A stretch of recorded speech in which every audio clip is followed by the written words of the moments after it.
Assalamualaikum warahmatullahi wabarakatuh. Kami dari kelompok bentar, kita kelompok 13 kan ya? Iya anjing. Oke. Ya. Assalamualaikum warahmatullahi wabarakatuh. Kami dari kelompok 13 ingin mempresentasikan tugas besar kami, yaitu di mata kuliah Sinyal dan Sistem Waktu Kontinu. Anggota kami ada 3. Yang pertama yaitu ada Fauzan Bayu Nur Cahyo, yang kedua ada Rio Rahman Mubarok, dan yang ketiga ada Faris Sabani. Langsung saja ke materi. Nomor 1 yaitu ada rangkaian RLC.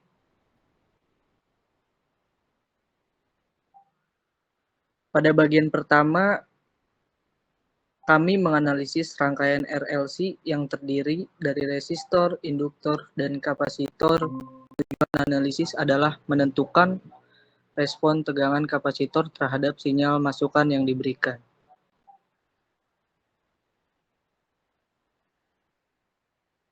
Selanjutnya,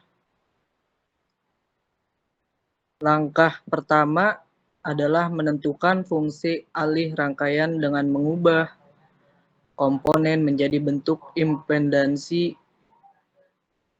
Setelah fungsi alih diperoleh, sinyal masukan diuraikan menggunakan deret Fourier menjadi beberapa harmonik. Setiap harmonik kemudian dianalisis melalui fungsi alih untuk mendapatkan perubahan amplitudo dan fasa pada keluaran. Lanjut di slide 11, yaitu ada hasil perhitungan Fourier. Setelah seluruh harmonik dihitung, hasilnya dijumlahkan kembali sehingga diperoleh persamaan tegangan kapasitor dalam domain waktu.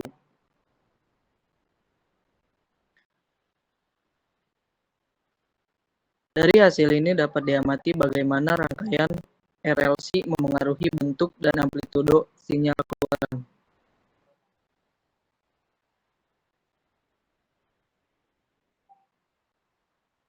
Selanjutnya yaitu ada hasil analisis berdasarkan hasil perhitungan. Komponen harmonik dengan frekuensi lebih tinggi mengalami redaman yang lebih besar. Hal ini menunjukkan karakteristik rangkaian RLC sebagai sistem yang bersifat selektif terhadap frekuensi tertentu.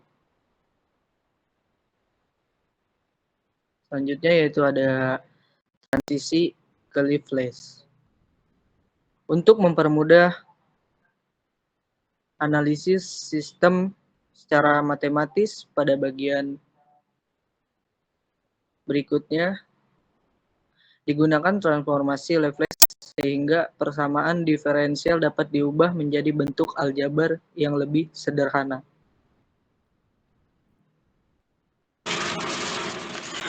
Oke, kemudian masuk pada bagian Laplace. Persamaan elektrik. Langkah pertama adalah menyusun persamaan elektrik berdasarkan hukum Kirchhoff. Persamaan ini menggambarkan hubungan antara tegangan arus dan komponen-komponen yang terdapat pada sistem. Pada slide 24-25, yaitu ada persamaan mekanik. Selanjutnya disusun persamaan mekanik yang melibatkan massa, redaman, dan pegas. Persamaan ini digunakan untuk merepresentasikan dinamika gerak dari sistem yang dianalisis. Kemudian ada substitusi ke persamaan elektrik. Persamaan mekanik kemudian disubstitusikan ke dalam persamaan elektrik sehingga diperoleh model matematika sistem yang terintegrasi antara domain mekanik dan elektrik. Kemudian ada transfer function. Dari model matematika tersebut, diperoleh transfer function yang menunjukkan hubungan antara sinyal masukan dan keluaran. Transfer function kemudian disederhanakan ke bentuk standar agar lebih mudah dianalisis.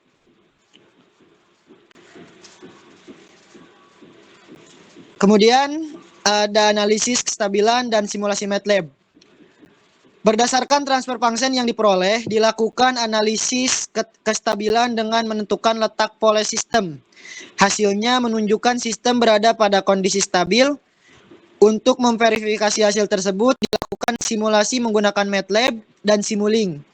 Sebagaimana ada pada PPT ini, hasil simulasi menunjukkan respon yang sesuai dengan perhitungan manual, sehingga model yang diperoleh dapat dianggap valid. Dari seluruh proses analisis dapat disimpulkan bahwa metode Fourier dan transformasi Laplace sangat membantu dalam menganalisis sistem waktu kontinu. Selain itu, hasil simulasi MATLAB berhasil memvalidasi hasil perhitungan teoritis yang telah dilakukan. Mungkin itu saja yang dapat kelompok kami sampaikan. Kurang lebihnya mohon dimaafkan. Kesepian tanpa kekasih cukup sekian. Terima kasih. Wassalamualaikum warahmatullahi wabarakatuh.